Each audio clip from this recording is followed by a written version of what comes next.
गिरगाव ध्वजपथक म्हणजेच मुंबईतलं पहिलं पथक. पण हे झालं माहिती का? तर आमची खरी ओळख म्हणजे नाविन्यपूर्ण ताल. गेल्या 12 वर्षापासून ध्वजांच्या रचनांसोबतच आमच्या तालांच्या रचना सर्वश्रुत आहेतच.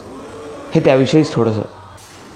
ढोल ताशासोबतच टोलचा चपखल वापर आणि त्याचं महत्त्व गिरगाव ध्वजपथकानं सर्वांसमोर आणलं. इतकंच नव्हे तर पारंपरिक तालांच्या जोडीनं नवीन पद्धतीनं आम्ही आमचे ताल श्रोत्यांना देऊ लागलो. आता ढोल ताशा टोल यासोबतच वैशिष्ट्यपूर्ण वाद्य आम्ही अशा तालांमध्ये वापरायचं ठरवलं. अगदी त्याच धाटणीत डफ हे त्याचं उत्तम उदाहरण. नवीन ताल वाद्य यासोबतच तुम्हा सगळ्यांचं लक्ष वेधून घ्यायला यावर्षी येतंय ते आमचं झांज पथक.